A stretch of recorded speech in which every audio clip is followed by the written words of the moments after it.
Hello everyone, welcome to Field Notes, an exploration of functional medicine. I'm Rob Downey, a family practice MD and Institute for Functional Medicine certified practitioner. I'm coming to you from Seaworthy Functional Medicine in Homer, Alaska. Seaworthy exists to help people overcome their health challenges and be fully vital.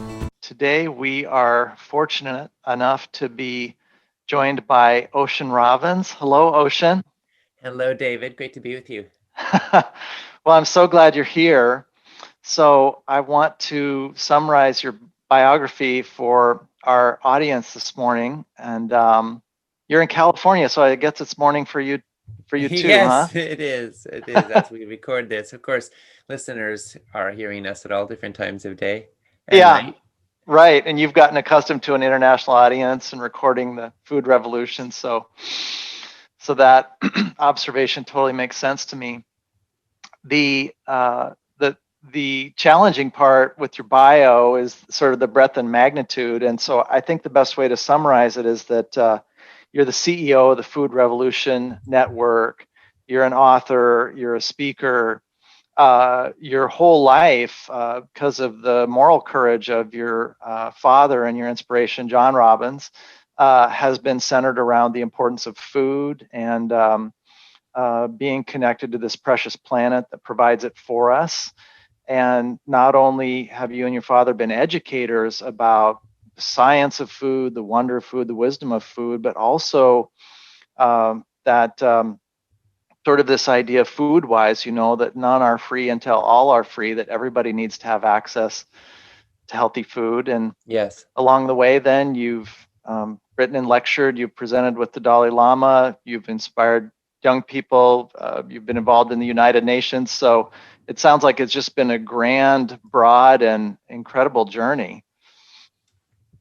Well, I'm privileged to get to do something that matters every day of my life. I'm privileged to have access to knowledge and the resources to do something with that knowledge. And that's a privilege not everyone has in the world today. The truth is that our food choices have immense power to harm or to heal. Every bite you take, every dollar you spend on food is essentially a vote. You're voting for the health you want, and you're voting for the world you want. And unfortunately, in a toxic food culture, all too often our food choices are fueling disease and suffering and environmental destruction. Our food choices are fueling destruction of tropical rainforests. They're fueling climate change. They're fueling desertification and topsoil depletion and aquifer depletion. And they're also fueling a chronic disease epidemic that is absolutely overwhelming in its scope. Diet-fueled disease led to more than 650,000 deaths in the United States in 2019.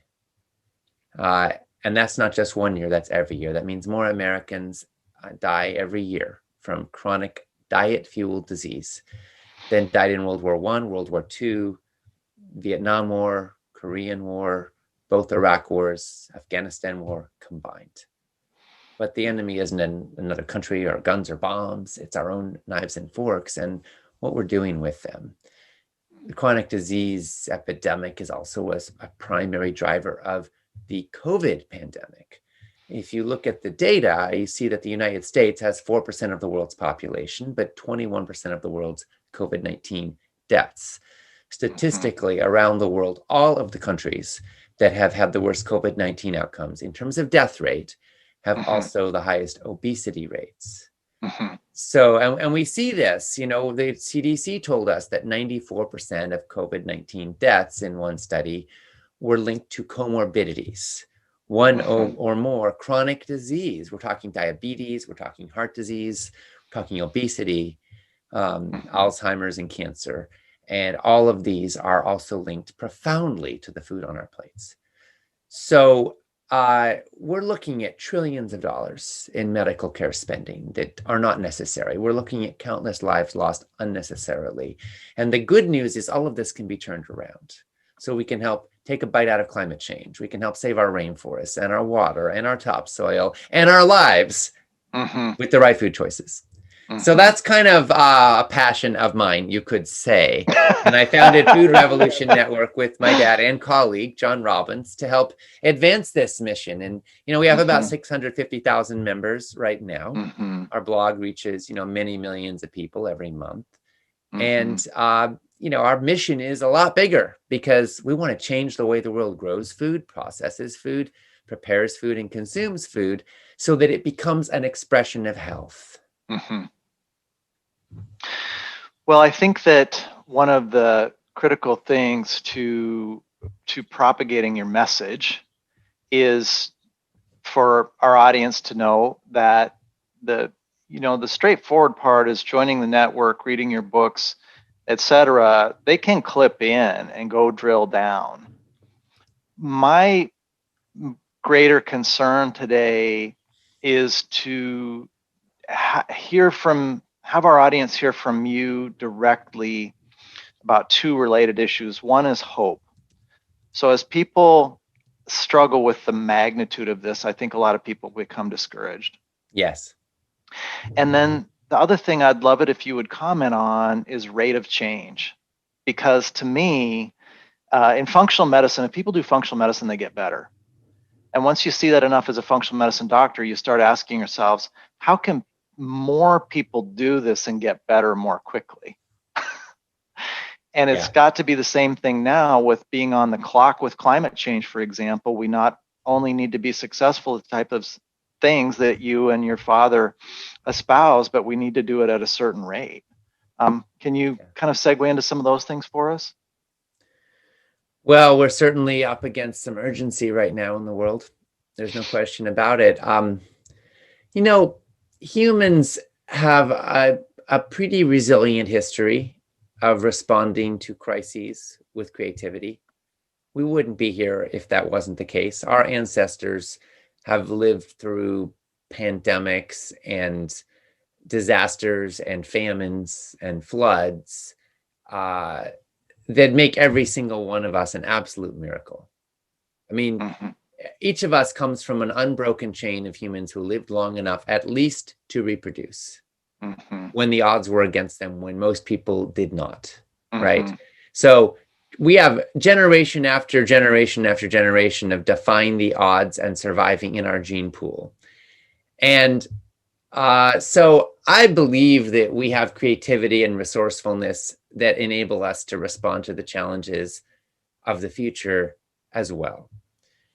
And one of those resourceful tendencies that I think we're going to have to call on is ability to adapt our diet patterns to circumstance. Because the diet patterns that we have grown accustomed to in the last 100 years or so, especially in the industrialized world, are profoundly detrimental to our well-being and to our survivability as a species.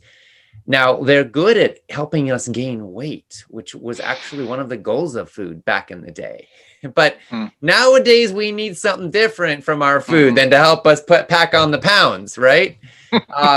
Or have a short burst of energy to outrun a tiger. We need food that will help us sustain. And now I think there's an interest in longevity and long-term wellness. For hunter-gatherers, they didn't care much where their, what the study said about chronic disease. They needed to make it through the winter, and they'd eat anything they could, quite frankly. And if it tasted good, all the better. But we are in a new landscape now with new levels of choice and new levels of data. One of those data points is that the modern industrialized diet is profoundly unsustainable. And this is actually good news because it gives us a lot of leverage. Worldwide, more than 80% of the world's agricultural land mass is being used for animal agriculture.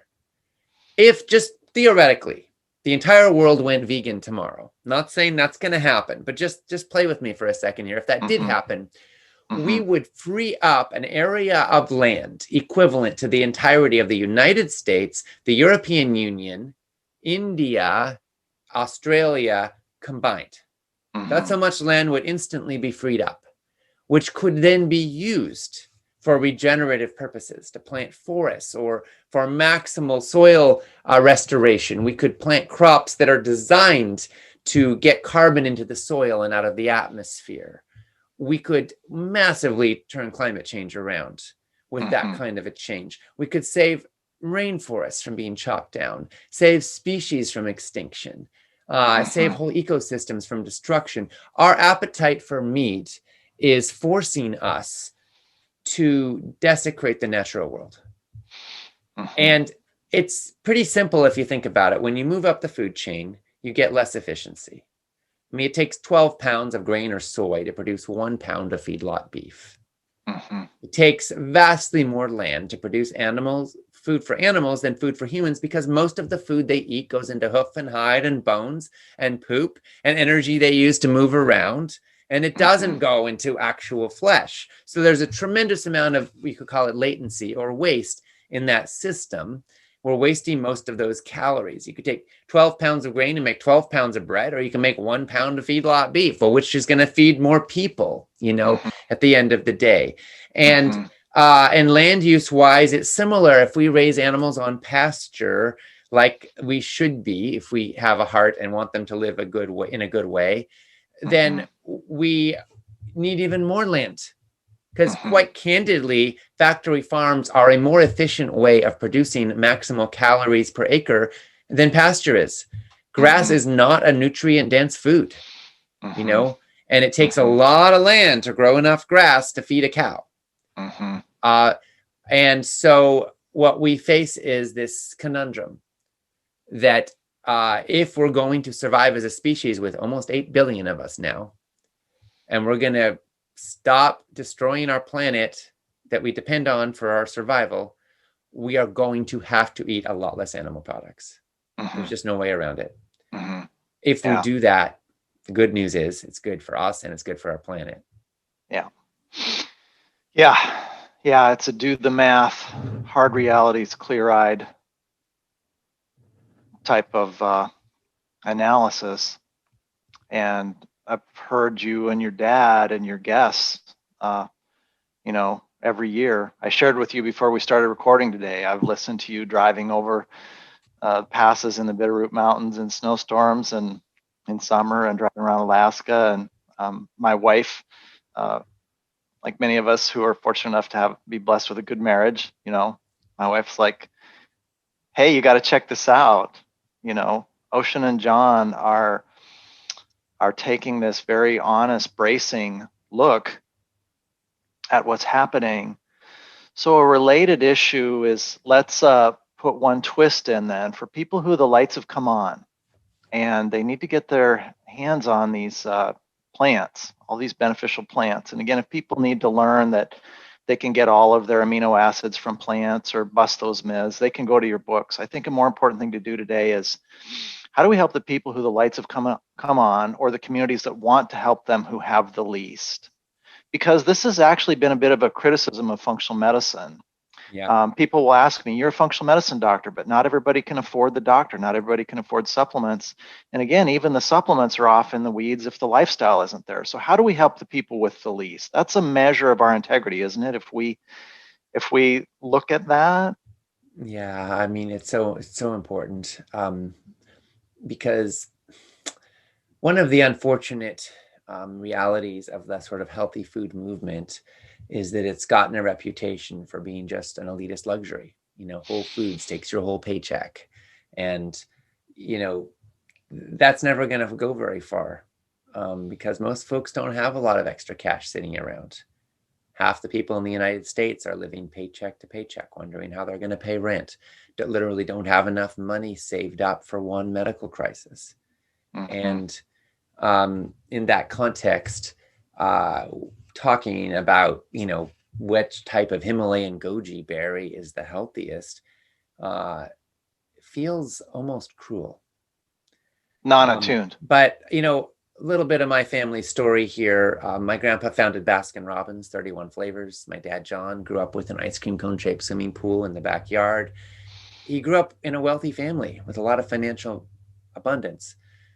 He was groomed to one day join in running the family company. When he was in his early 20s, he was offered that chance and he said no. And he walked away from a path that was practically paved with gold as well as ice cream to follow his own rocky road, as we say it in our family. And he ended up becoming a best-selling author, writing about food and health and inspiring millions of people, including my young grandpa, who read my dad's book and followed its advice and reversed his diabetes and heart disease and became a big champion, saying, hey, this stuff works.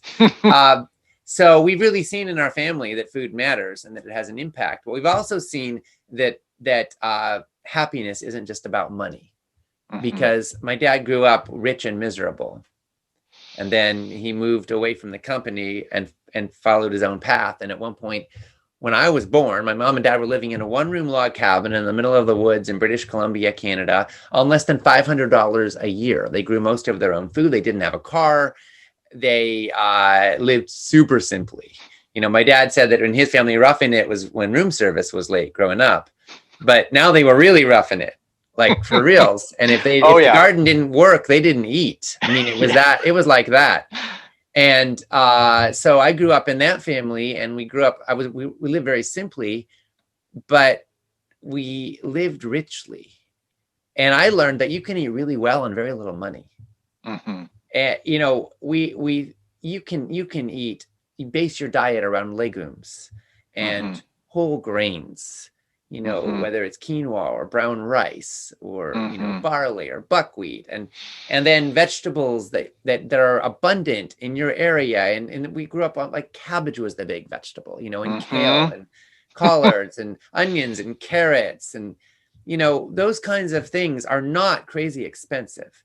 Get some fruit trees in the backyard, or eat some, enjoy apples and different fruits when they're in season. It doesn't cost an arm and a leg. You can eat really well. And if you prepare food yourself instead of eating out at restaurants, and you don't eat prepared convenience foods, you can eat really healthy, fabulous food on far less than most people spend. And if you go the next level and cut out food waste, the average American family wastes $2,000 a year on food that goes bad in the fridge. You can go even further. So these principles are profound, and they're real, and they work. Now, you can also spend tons of money on food. You can get all these fancy things, or just exotic fruits and vegetables that are out of season or whatever. But you have enormous mobility and options. But if you're wanting to save money and eat well, then you can. And actually, plant foods cost less than animal foods. And simple, basic, wholesome foods cost less even than hyper-processed foods with all of packaging that are shipped around the world. Last time I checked, you could get a pound of beans, for $1.50, and then you cook it up and, sprout those beans a little bit and cook them in a pressure cooker. And you've got, 3 or 4 cups of cooked beans that are an amazing source of food for $1.50. No one can tell me that's expensive, and so I think that these are what we need to get back to. And then we come back to, but that doesn't taste good. And then we're having an argument about habits and preferences and taste buds, not about money. Okay.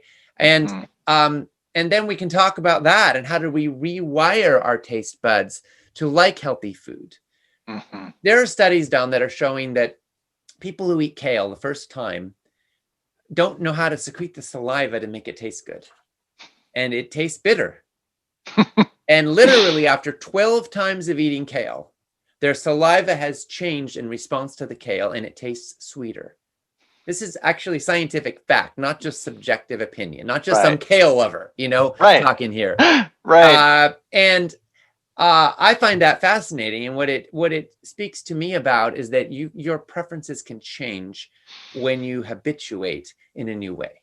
And it is hard work in a toxic food culture to choose real, wholesome, healthy food. But it is one of the most important pieces of work you will ever do in your life. If you can make healthy habits your path of least resistance, so that when you're tired at the end of a long day, you don't grab the package of cookies or chips. You grab a handful of kale, or some cucumbers and carrots, and dip them in some homemade hummus. If that's your pathway when you're tired and stressed, and you go towards something that's nourishing, or you grab some sliced apples with peanut butter, or celery with peanut butter, instead of downing something thing. It came out of a package and was manufactured on the other side of the planet 3 years ago. You know, you're going to end up having a body that will be more resilient. Your taste buds will be healthier and you'll taste more. Here's another thing. The average American senior has lost half their taste bud functionality. So they need to assault their taste buds with more sugar and more salt in order to get the same amount of flavor they had when they were a kid. But if you eat well, you preserve your taste buds, you preserve your cardiovascular system, you preserve your blood flow, and then you're able to really love your life.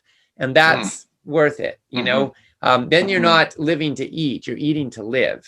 Yeah. And your life has a vibrancy and a beauty. Now, back to this issue of all of the folks who are struggling financially and how we address that. I want to go a little deeper on that.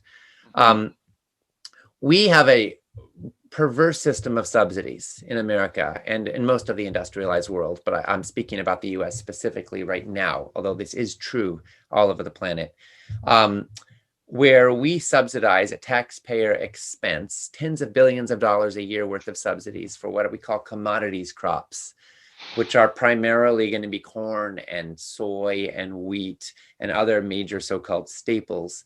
And the tragedy is that most of these commodities crops are functionally going into high fructose corn syrup, factory farmed meat, white bread, and other highly processed junk food.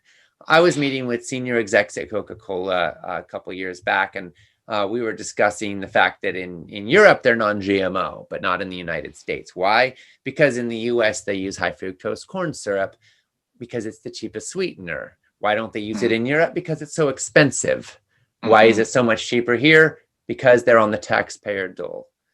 So we're getting GMOs and high fructose corn syrup in our Coke because it's cheaper, courtesy of the US taxpayer. I think that's insane. If we were going to subsidize anything, we should be subsidizing fruits and vegetables, nuts and seeds and legumes, the foods that we need to be eating more of, the real staples that should be the basis of our diet, not factory farm meat and hyper processed junk foods and corn syrup. So these are examples to me of why we need systemic change. If you want to eat healthy food, functionally, you have to swim upstream. It's like you're being fined for wearing your seatbelt. Add to that organic certification puts the burden of regulation on the organic grower, not on the pesticide user. I mean, what would it be like if people who use pesticides on their farms had to pay for regulators to come make sure they're doing it right and not overdoing it, and to test the pesticide residues in the food, rather than giving them a free pass? You can dump any poisons you want on the food, as long as it's within EPA regulations, which are extremely influenced by chemical company interests. And if you're an organic farmer and you want to be certified, you've got to pay extra for that certification process at your expense. So again, it's like being fined for wearing your seatbelt. We're making the organic food cost more and the pesticide food cost less. And I think that's crazy. So what would happen if we made some changes? We could subsidize healthy food, especially in low-income communities. We could double the value of the SNAP or food stamp money for fruits and vegetables. This is being piloted for about 500,000 people right now. It works. When we do that, people buy more vegetables and fruits, they eat more vegetables and fruits, and they're healthier because of it. And it also helps for demand. It helps address the food desert issue by creating demand for healthy food in the communities that need it the most. And then, we could tax junk food. That's controversial. I personally think we should be taxing, highly sugary products and using that money for healthcare and benefits for low-income communities, and also to subsidize healthy food so we help everyone to have an easier time doing the right thing. We can also support community gardens and school gardens and school meal programs. Give our kids the budget they need to eat healthy food in schools. There's so much we could do that would help turn this around in the long run, be so ROI positive. If we're thinking about taxpayer resources, we've got to look at how we're going to survive and shore up Medicare for future generations. Right now, Medicare spending is going up, up, up. As the baby boomers age, that's going to keep accelerating. And with all of the chronic diseases that we're facing, we're on a collision course with overwhelming financial burden. How do we turn that around? I say we turn that around by changing what we eat. so that, and changing policies to help us move in the right direction that can keep the Medicare program solvent.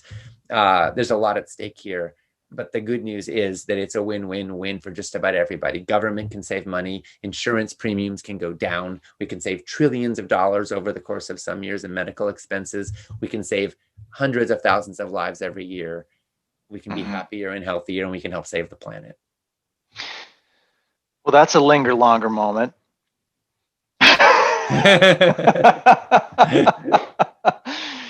You get to talk to people the rest of us don't. Are the lights coming on for some of these big businesses? Are some of them realizing that this would be exciting? Some businesses that many of us think of with some degree of chagrin, like, how did we get here? Are some of them saying, hey, gosh, why not? I mean, some of this stuff just pencils out so beautifully for like exponential return on investment. I'm a little shocked at some of the foot dragging on the corporate level. Yeah, I get you. Well, corporations are in business to make money. And so the way I look at it, Food 1.0 is about survival. If you can get enough calories to fill your belly, that's success. Food 2.0 is about commerce. It's about the buying and selling of goods. And it's brought a lot of profits to a lot of companies. It's also brought cheaper food to the world. Unfortunately, it's morally bankrupt, and it's killing us and our planet. So that's why I'm calling for Food 3.0, which is driven by health for our bodies and health for our world. And there are plenty of healthy profits to be made in Food 3.0. It's just that they come from healthy food. And so that's what I'm visioning. And I'm trying to say to the corporate industrialized food industry, look, folks, you can make a lot of money and also make a difference, And most of them are completely aligned with that philosophically. I mean, no one stays up all night being like, ha, ha, ha, how do I poison the world's kids and destroy the planet and make everybody fat? Ha, ha, ha. That's not what's going on. They genuinely care, and they would maybe rationalize. Coke might say, well, if we disappear, people would just drink more Pepsi, and what good would that do? And at least we can have some social impact programs and, try to, but what's happening is that the industrialized food industry is buying up the natural foods industry. So they're buying up the natural brands, and they're kind of hedging their bets. And we are seeing some pretty big changes. I mean, Walmart is the world's, at least in the US, the biggest seller of organic foods now. Costco is number 2. It's not Whole Foods Market anymore. We see organic foods in many supermarkets. We see tofu, not just tempeh, but now we have, and not just soy milk, but now we have almond milk and coconut milk and hemp milk and chia milk and cashew milk and all these options that are exploding because there's consumer demand. Consumption of fluid cow milk has dropped by 50% in so far this century. I mean, that's a massive change in a relatively short period of time. The number of Americans who identify as vegan has quadrupled in the last decade. By the way, that's being driven even most rapidly by the African American community. African Americans are more than twice as likely to identify as vegan than white people are right now.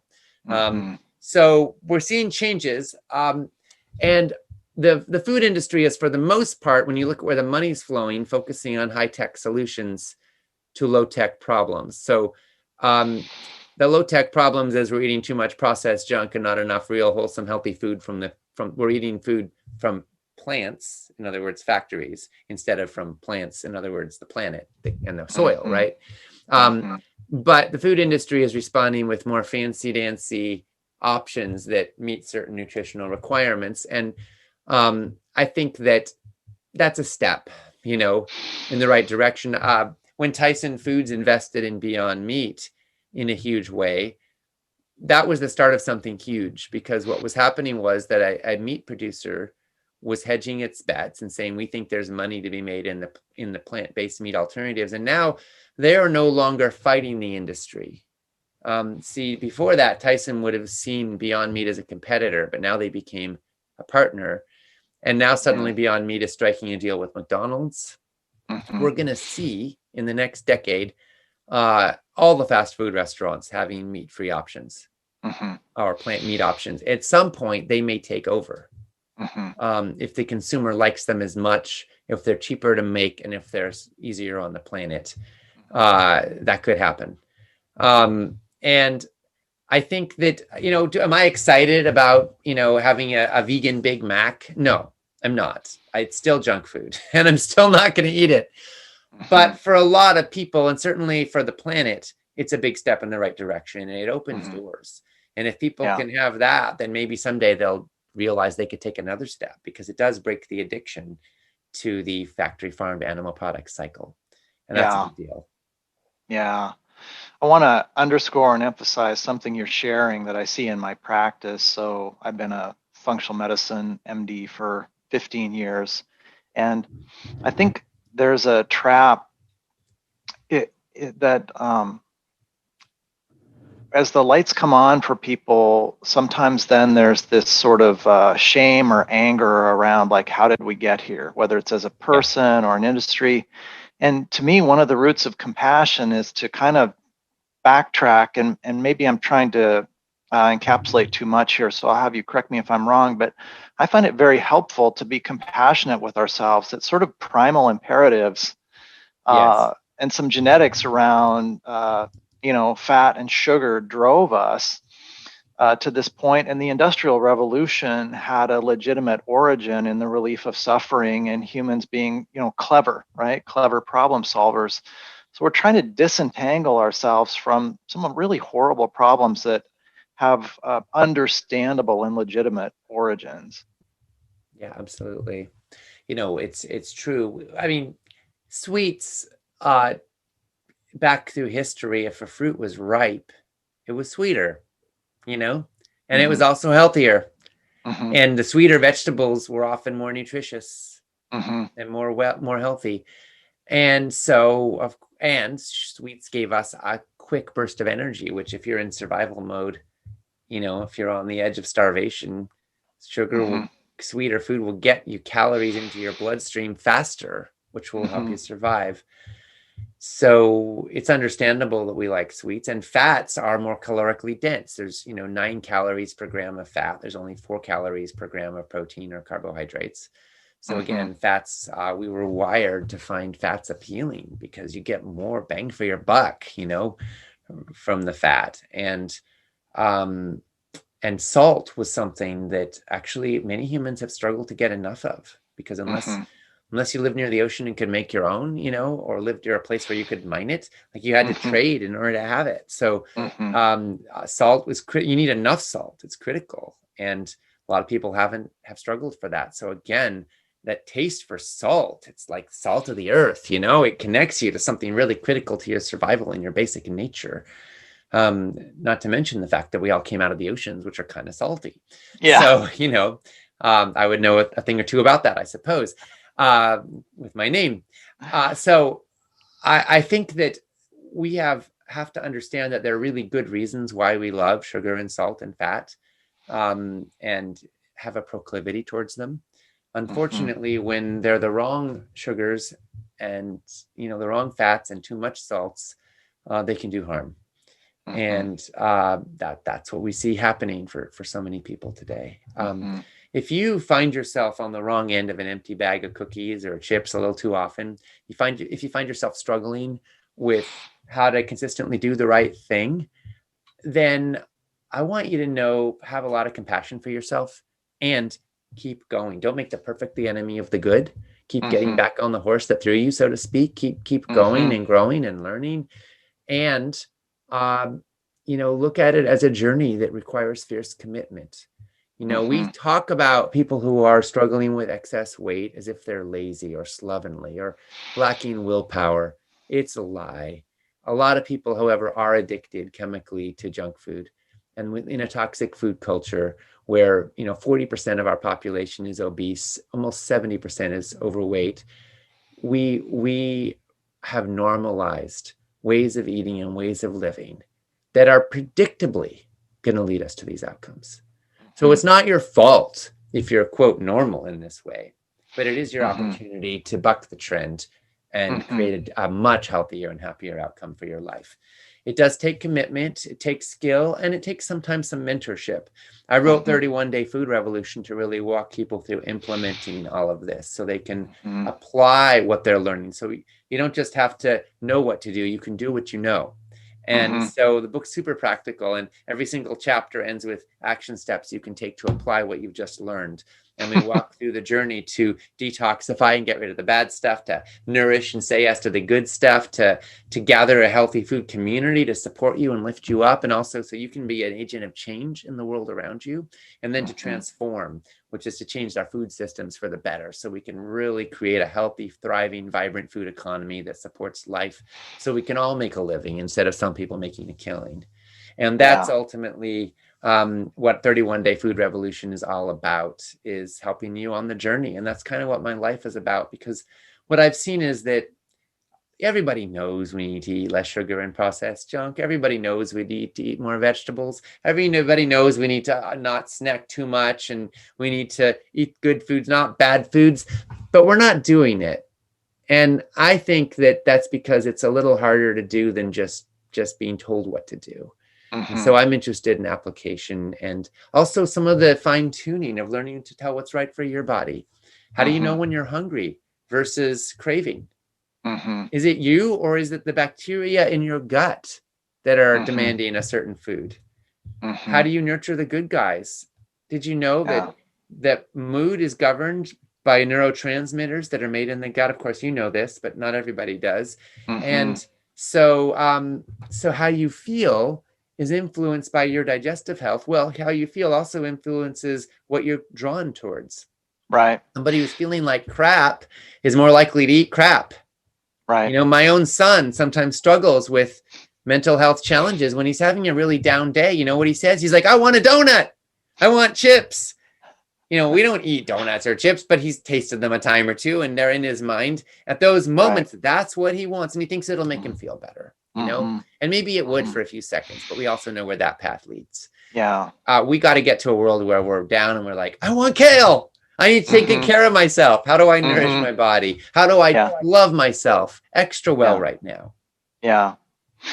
Well, what a great journey with you today. I want to share something that's been true for me personally and true for me professionally to accentuate your message. I think the stress of the pandemic, on top of an already stressed world coming into the pandemic, has left people all the more in need of beautiful moments that are simple and profound. Yes. And what I find is that people are so sort of engaged in their world and their daily activities in a combative way. When I encourage them to form these food friendships and slow down into this good news, right? They're so wired to just push back against the next thing that my encouragement now is to say, you have this wonderful thing waiting for you. It's your relationship with food as a friend. And as these food friendships emerge, you auto-regulate your relationships with your old friends that did not serve you as well. You can relate to this in your life. You've done this with people or groups over the course of your lifetime. As you have this food friendship emerge, it's a friendship you can count on and gravitate toward. And it doesn't feel like work. As it's coming together, it feels like joy. Yeah. Yeah. I mean, nobody's willpower won't get you very far. If you associate junk food with joy and peace and taking care of yourself and pleasure, and you associate healthy food with suffering and misery and gritting your teeth and bearing it, let's face it, that's not a recipe for success. But if you can actually use your willpower to create healthy habits that make it easier to do the right thing, find recipes you love, make friends with spices, get rid of the bad stuff, and allow your taste buds to adjust. Combine healthy eating with pleasurable connection, share healthy meals with loved ones, take a hot bath before dinner or after dinner, listen to some sweet music while you're cooking, dance a little bit while you're cooking, share food with friends and loved ones, make extra and give it to somebody you care about and watch them smile and thank you. Receive gifts of food from other people. Let's make this a nurturing, sweet, beautiful, enriching experience. Eating healthy food should not be hard work. It should be deeply gratifying. And that's what we get to do and create together is a beautiful food culture that lifts us up and inspires us and reconnects us with our core values. When you treat your body right, you're expressing love. You're saying to every cell, I care about you. You're precious. You're worth it. Well, I'm here to say you are so worth it. So let's take care of you. And let's take care of our planet too. Yeah. Oh, thank you so much. I just can't thank you enough for your time today, and thank you for what you do and your commitment and your integrity. You're shining light. Thanks so much for having me on, and everybody who's listening, you can find out more about us at foodrevolution.org. We have a website with lots of great articles and resources. You can get 31 Day Food Revolution wherever good books are sold. And most of all, you're part of the food revolution every time you choose real food over processed junk, every time you choose to invest in a healthy food future for yourself and for our planet, every time you try a new yummy, healthy recipe, you're part of it. So thank you for all the steps you take and all the bites you take to be a food revolutionary. Seaworthy exists for people to overcome their health challenges and be fully vital. Please consider subscribing, giving us a 5-star review if we've earned it, and going to our website podcast tab for any questions or comments you'd like to share with us. Thanks.